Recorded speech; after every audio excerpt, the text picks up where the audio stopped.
hoje quero desafiar-vos a uma pequena conversa, uma pequena exposição de uma passagem que nós vemos no Novo Testamento, que está em Lucas 24. E eu gosto de me referir, obrigado Jorge, eu gosto de me referir à vida cristã como uma caminhada. E nós podemos extrair esta ideia desde lá quase dos patriarcas, em que estavam num trajeto, numa caminhada, até à realidade da primeira igreja, dos primeiros discípulos, dos primeiros apóstolos. Então, nós podemos extrair para nós, hoje, como igreja, a imagem de uma peregrinação. E é isso que nós somos, peregrinos. E o conceito de peregrino é o de alguém que está a caminho de um lugar santo. E esse lugar pode ser um lugar de chegada, também pode ser um lugar de partida, ou pode ser um lugar de reflexão e de encontro. E, pelos séculos e pelos milénios, a humanidade tem elegido ou criado lugares de peregrinação. E podemos encontrar lugares de peregrinação em todo o planeta, de leste a oeste, de norte a sul. Porquê? Porque há pessoas que têm o desejo pelo sagrado. Há pessoas que têm o desejo pelo transcendente e que têm sede espiritual e que têm vazios no coração e que as leva em processos de busca, de procura. Então, constantemente e ao longo da história, nós percebemos, sabemos e observamos que a humanidade está em busca do divino. Ok? E o texto que eu vos trago hoje, e podem procurar, podem abrir a vossa Bíblia, no Evangelho de Lucas, no capítulo 24, ele fala-nos de uma pequena viagem. Uma viagem à volta de 10, 11 quilómetros, não mais do que isso.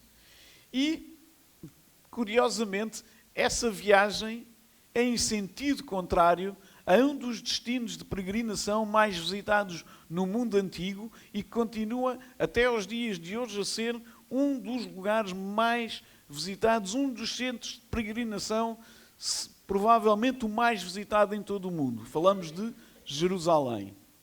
Ok? Então, já encontraram? Lucas 24, versículo 13.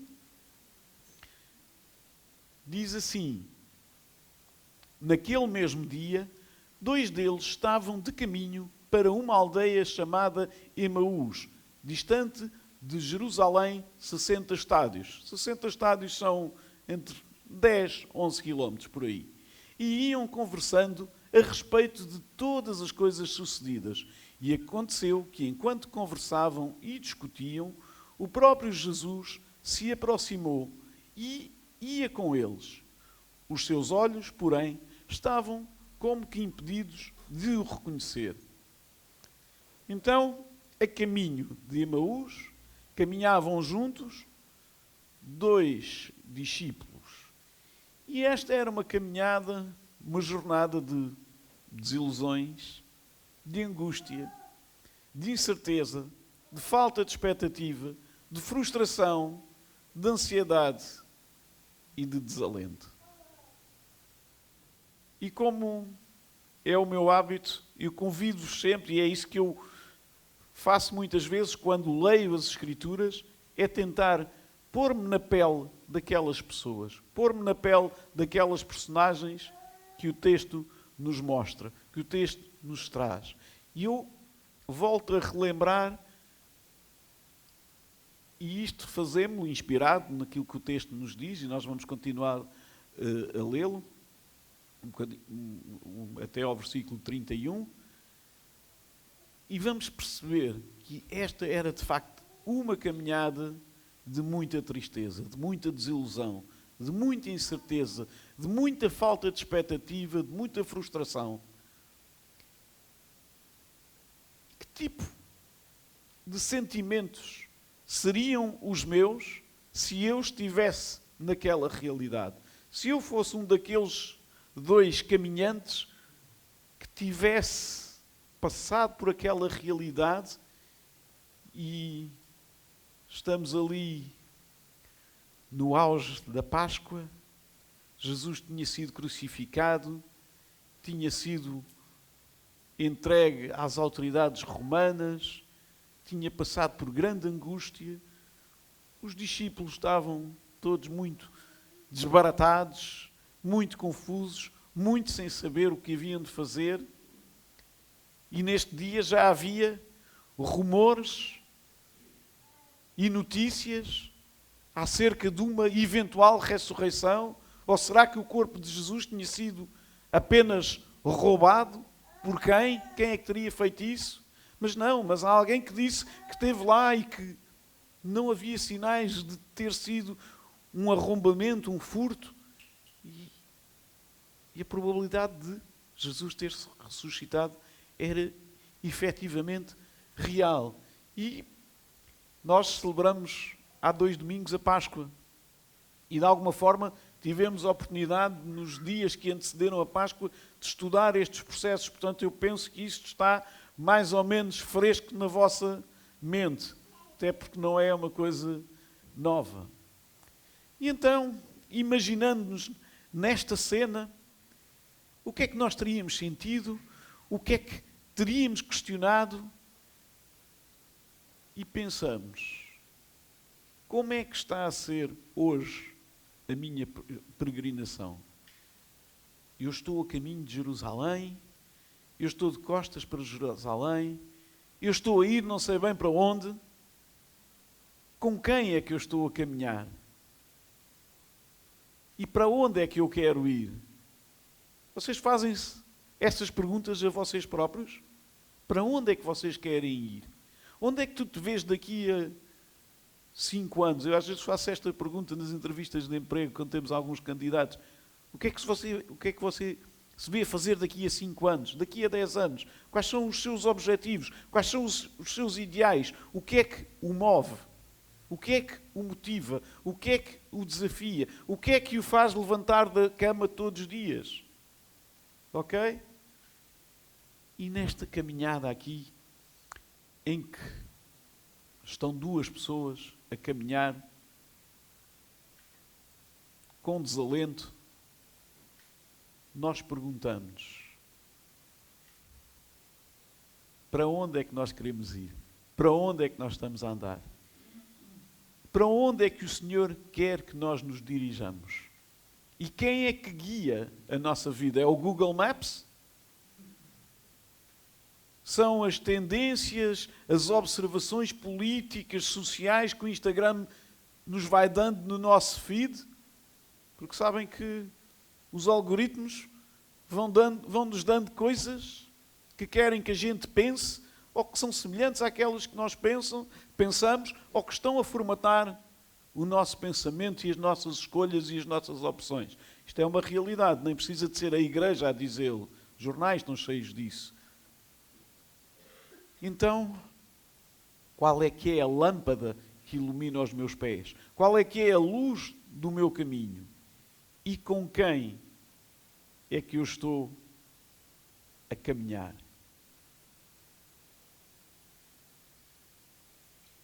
E esta pergunta, com quem é que eu estou a caminhar, pode ter muitas respostas.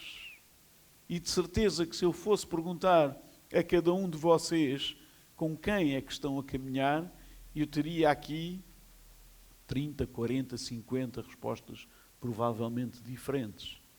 E alguns poderiam dizer, pessoal mais novo que anda na escola, por exemplo, podiam dizer: ó Bernardo, olha, as minhas companhias são péssimas.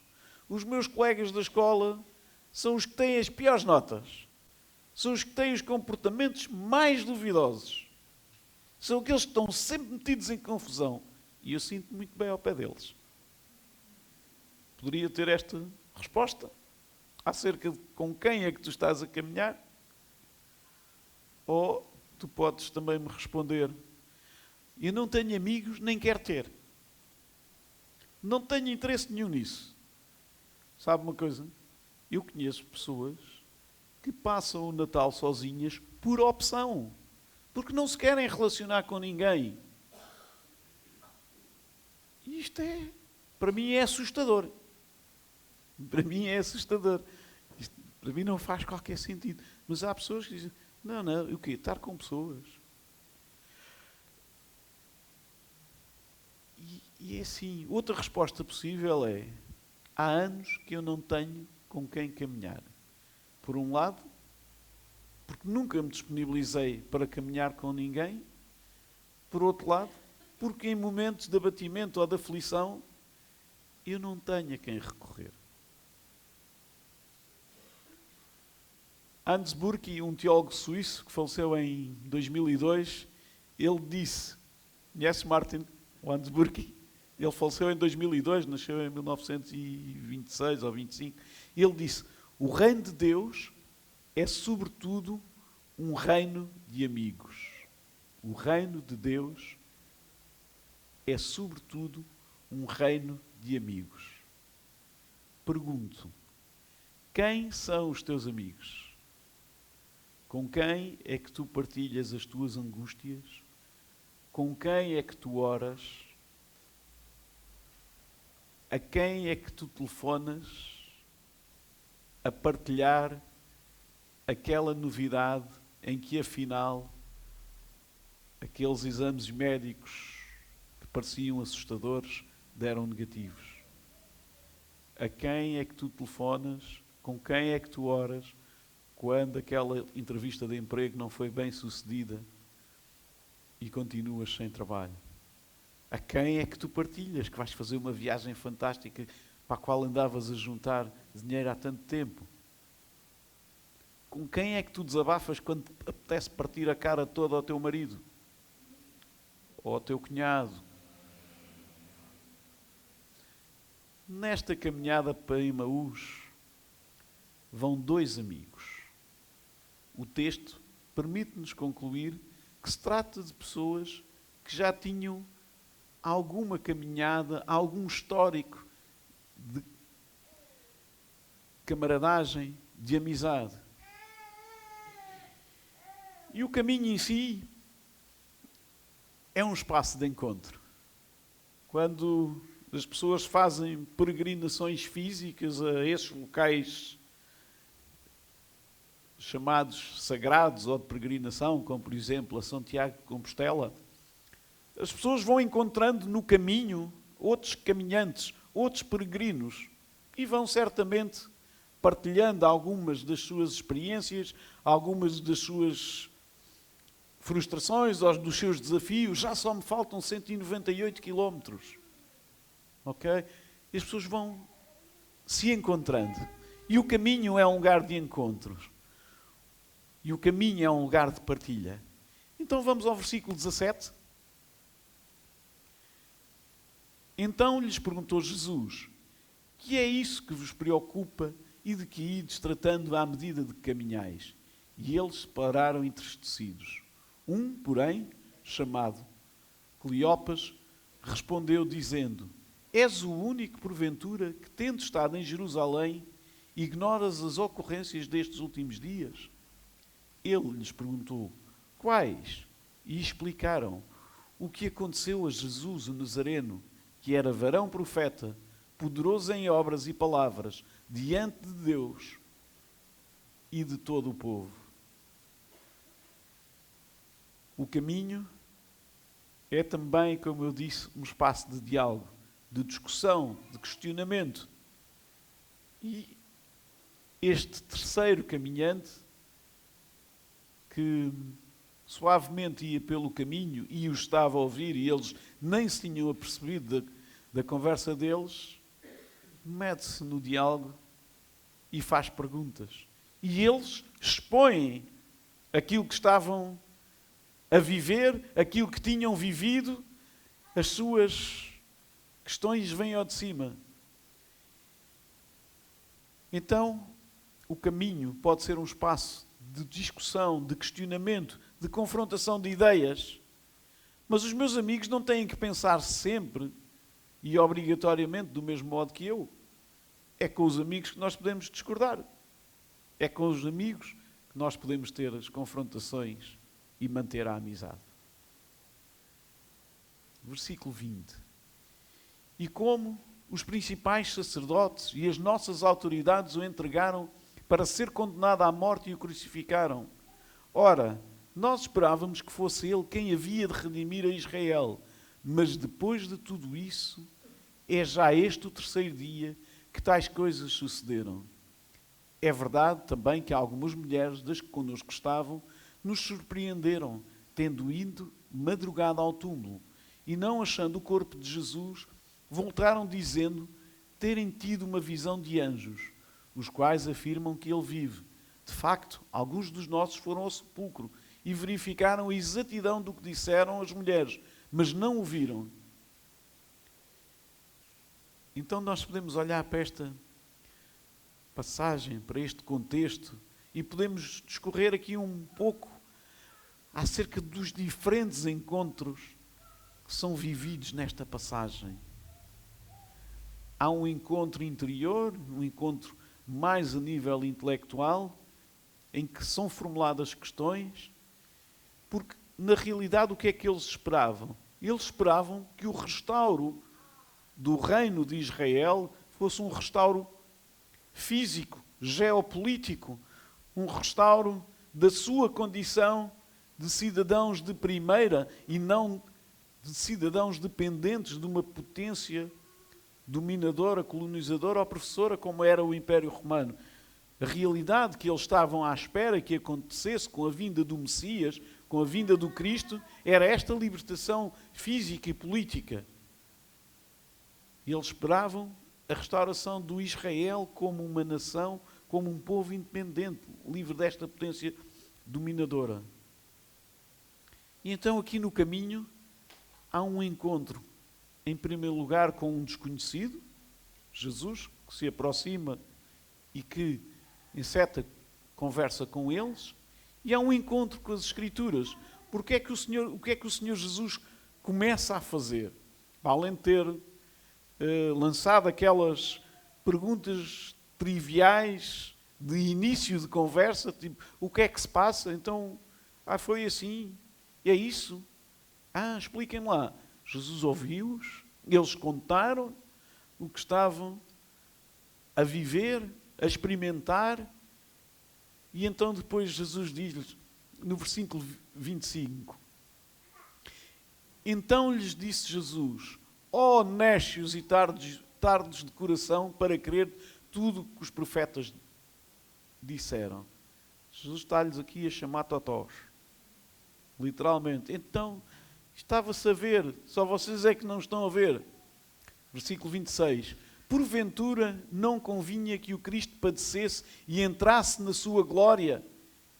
Presumo, quando eles começam a ouvir estas palavras, alguma coisa que já estava a acontecer nos seus corações, começa a ficar mais vibrante e mais entusiasmante. Porventura não convinha que o Cristo padecesse e entrasse na sua glória? E começando por Moisés, discorrendo por todos os profetas, expunha-lhes o que a seu respeito constava em todas as Escrituras. Então, este é um segundo encontro que acontece aqui. Primeiro eles encontram-se com um estranho. Depois, a seguir, encontram-se com as Escrituras. Eles encontram-se com a palavra. E é neste encontro com as Escrituras que o clique acontece, ou começa a acontecer nos seus corações e nas suas cabeças. Eles encontram-se com Jesus, que é o Verbo feito pessoa, a palavra encarnada, a palavra em forma de carne, em forma de gente. E é a palavra que lhes está a explicar a palavra. É o Senhor Jesus que é a palavra que lhes explica a palavra, que lhes explica as Escrituras. E então é aqui que se começam a abrir de facto os corações. E são os corações que se abrem aqui primeiro, não são os olhos. Porque para nós caminharmos em fé, para nós peregrinarmos em fé, tem que os nossos corações ver antes dos nossos olhos. Isto, se o nosso coração estiver conforme o coração de Deus, então os nossos olhos vão ver corretamente. Não é que nós devamos confiar no nosso coração, porque o coração do homem é enganoso. Mas sim confiar naquilo que o Espírito Santo lá colocou já antecipadamente. E aquilo que o nosso coração precisa para estar conforme o coração de Deus é ser constantemente, vou repetir, constantemente renovado e nutrido pela palavra de Deus. Amém? Estão aí comigo? Amém, obrigado. Então, versículo 29. Quando se aproximavam da aldeia para onde ia, fez ele menção de passar adiante. Mas eles o constrangeram. Sabe o que é que quer dizer constranger? É ser muito insistente para que ele ficasse com eles. Mas eles o constrangeram, de forma a quase que a pessoa sinta uma comoção em querer ficar, não que se sentisse, vá lá, obrigado, mas sim compelido, motivado a. Então, dizendo, fica conosco, porque é tarde e o dia já declina. E entrou para ficar com eles. O Senhor Jesus não se impõe a ninguém.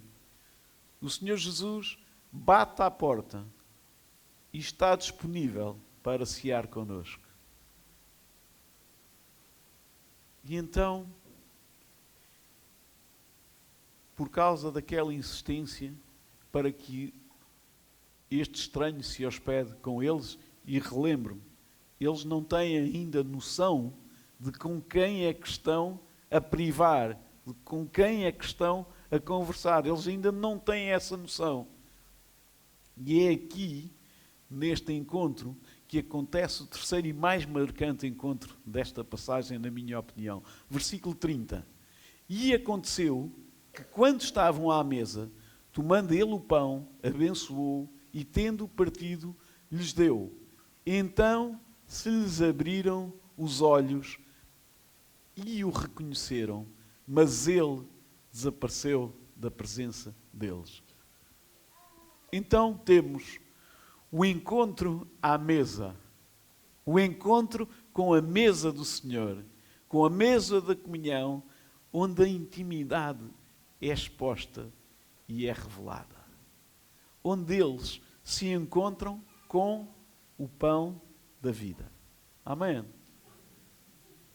E este é, na minha opinião, o encontro mais marcante desta passagem. Primeiro eles encontram um estranho.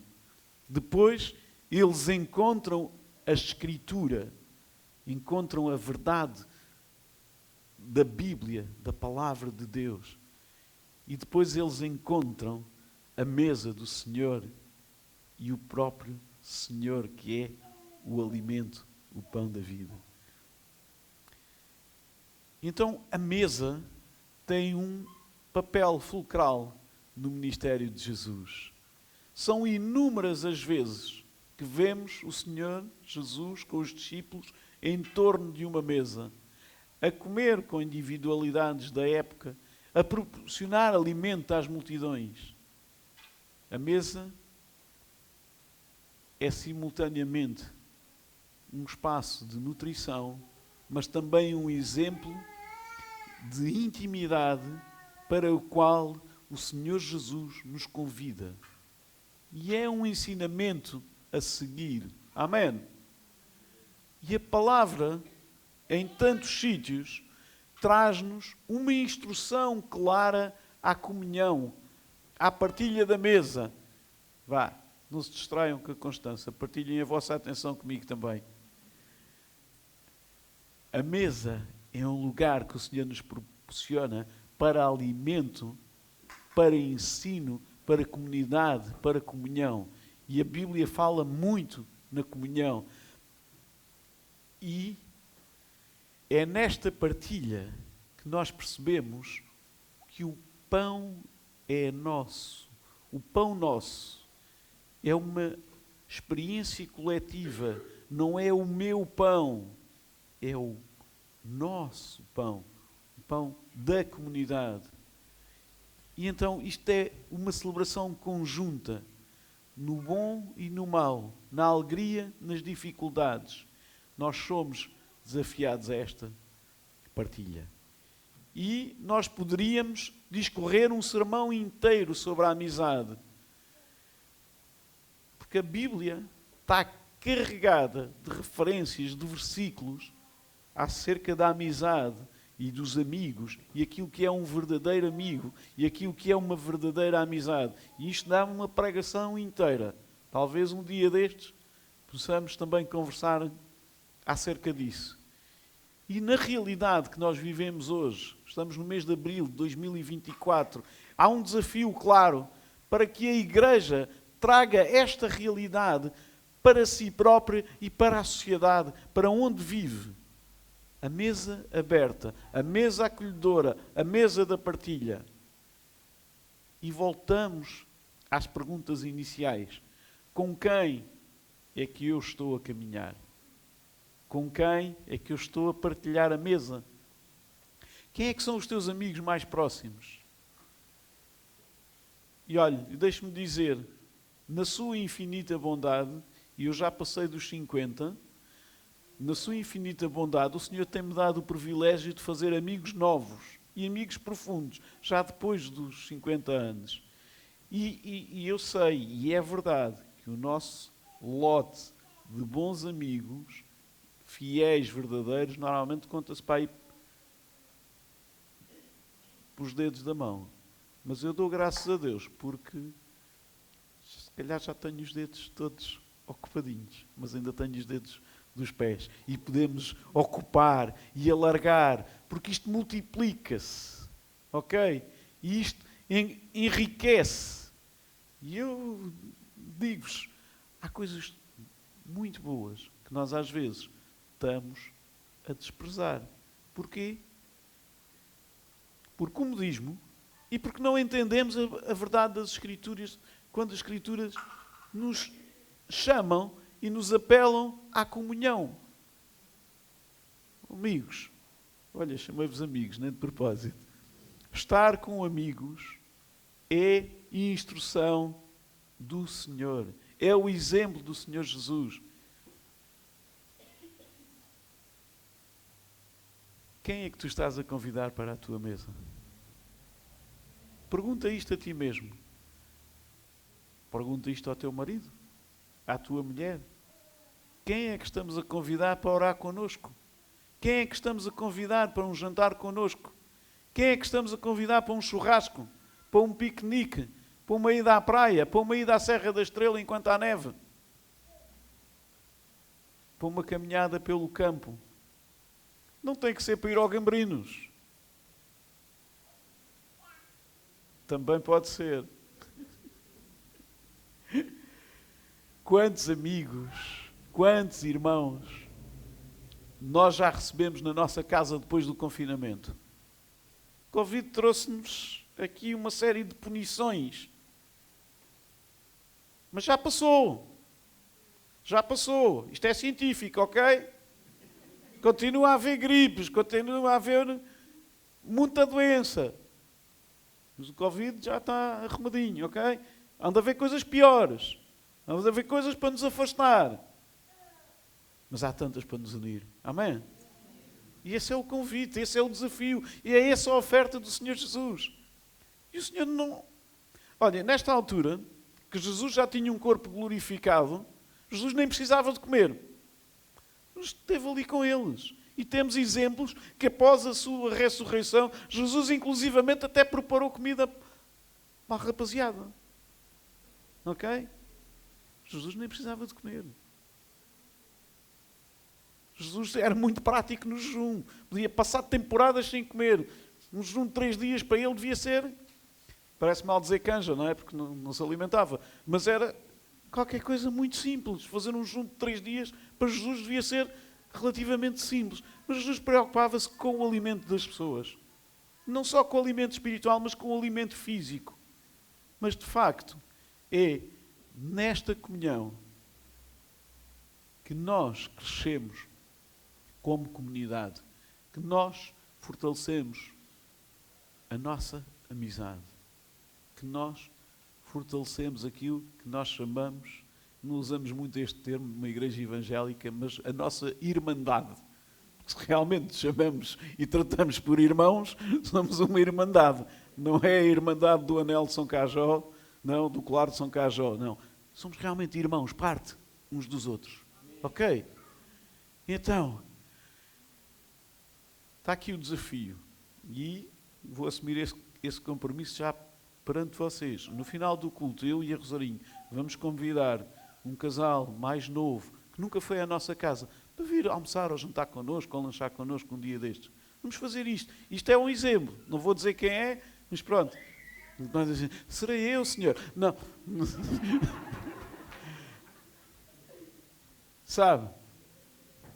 Foi na mesa que eles perceberam tudo à séria, que tiveram a revelação. Versículo 30.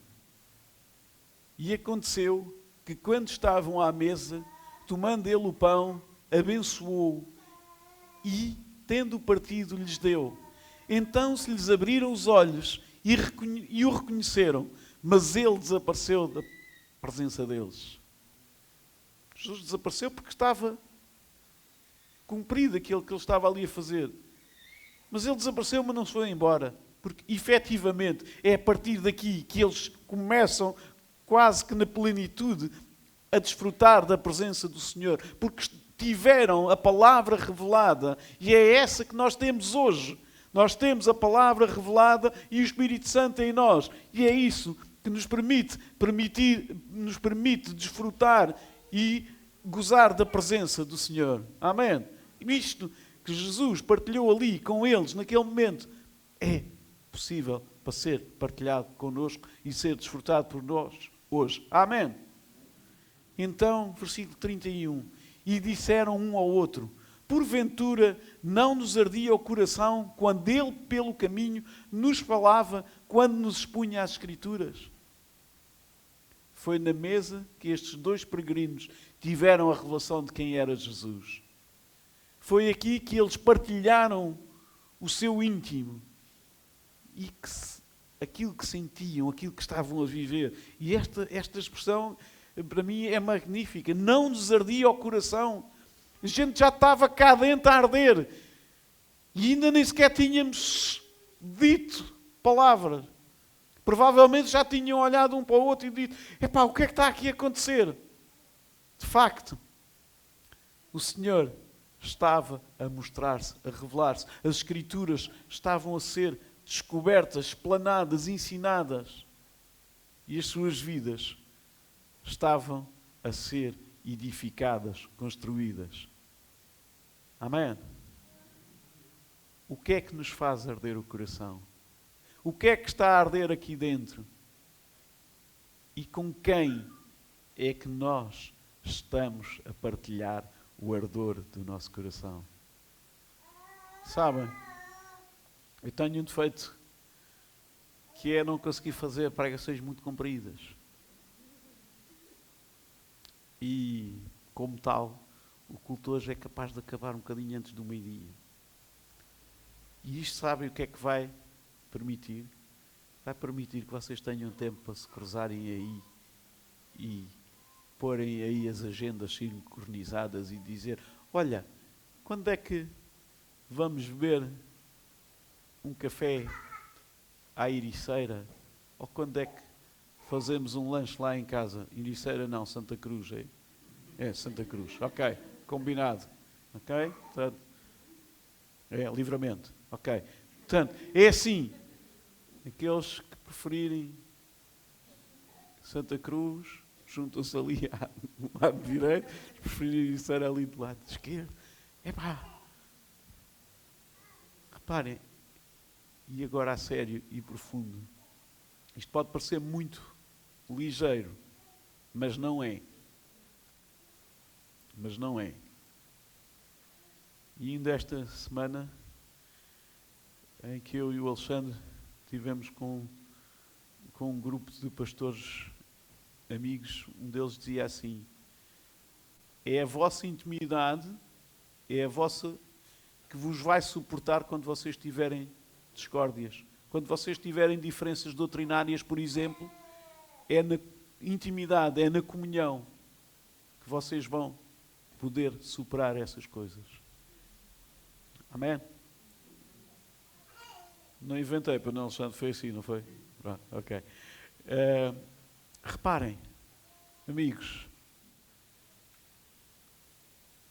nós até tínhamos um cântico que dizia que a mesa estava posta e não faltava nada, não é?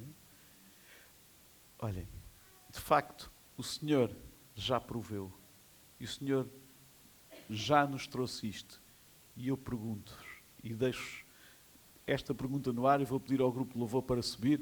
Constança, podes vir também.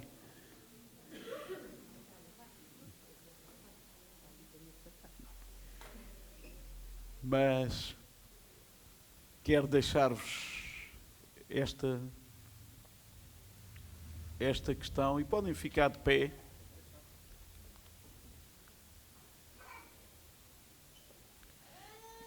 E vou... Que zangada! Que zangada, Constança. Está tudo bem. Está tudo bem. Só vejo a voz babados. Só vejo a voz babados nesta sala. Olhem. Os irmãos coletistas, por favor, podem começar a vir cá para a frente. Nós vamos cantar e vamos levantar a oferta. Ok? Mas olhem para mim agora. O que é que vos arde no coração? E com quem é que vocês querem partilhar isso? Ok?